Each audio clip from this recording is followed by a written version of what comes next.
Investasi itu seperti kita nyetir truk, di depan tuh ada jembatan, tapi yang hitung jembatan itu lu sendiri. Maksudnya apa? Contohnya, ada truk nih besar ya, 16 ton. Jembatannya itu ada jembatan, lu harus bisa kalkulasi kira-kira jembatannya buat truknya ini nggak jatuh, jembatannya di berapa. Ya. Ketika truknya 16 ton, jembatannya kira-kira lu kalkulasi, karena lu harus kira-kira kalkulasi. Jembatan tuh nggak ada yang bisa hitung pasti. Ya, seninya dalam investasi jembatan itu nggak ada yang bisa hitung pasti, tapi lu bisa kira-kira kalkulasi. Ya, ini kenapa nanti gue jelasin margin of safety itu penting.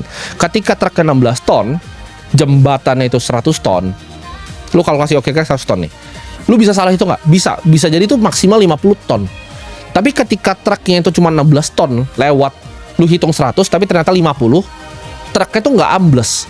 Sedangkan kalau truknya ya itu misalnya 49 ton, lu tadinya hitungnya kira-kira 150, ternyata itu 50, itu ambles gitu. Jadi lu harus cari ya barang-barang, aset-aset yang terdiskon itu sebenarnya jauh dari nilai intrinsiknya. Karena kalau enggak, ketika lu salah hitung, lu selalu akan mampus. Nah, itu adalah contoh Bitcoin tahun 2022.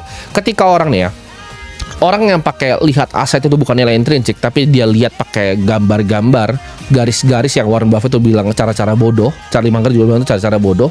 Ketika harganya 16.000 ya, waktu gue beli di 16.000 itu banyak banget yang teriak gitu. Pecundang-pecundang tukang tarik garis ini bilang apa? Oh, ini akan turun ke 13.000. Karena hitungan gue itu 100.000 ya, jembatan yang gue hitung itu 100.000. Ketika Bitcoin 16.000, itu jarak margin of safety-nya jauh gitu loh.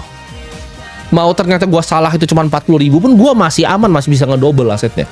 Terus kalau memang misalnya turun ke 13.000, cuman buat nyari timing gitu kan, apa yang terjadi ketika dia ke 13.000? Gue nggak peduli gitu. 16.000, 13.000 nggak peduli, ke 10.000 nggak peduli, karena gue tahu nilai intrinsiknya pasti di 100.000. Itu gue udah ngomong dari 2022 Desember ya, teman-teman tuh bisa cek gitu. Gue ngomong seperti itu di 2022 Desember. Gue nggak peduli gitu loh, mau dia 16.000 kayak mau dia 12.000, peduli setan. Gue nggak perlu timingnya pas, karena tidak ada yang bisa timing the market. Kalau lu yakin ya 16.000 itu waktu itu bisa turun ke 13.000, lu short dengan semua uang lu. Tapi jawabannya nggak ada yang yakin, dan nggak ada yang bisa bilang itu, ini analisanya dia taruh uangnya di situ. Kalau gue analisa, gue taruh uang gue. Gue tunjukin waktu itu gue beli sekitar 50 Bitcoin di 16.000, 18.000 gue beli lagi 50 Bitcoin. Posisinya naik berapa? 600% sekarang ya, 600% lebih posisinya. Jadi lu kayak taruh 30 miliar tuh jadi 180 miliar lebih. Kenapa? Karena gue paham ilmunya. Nah,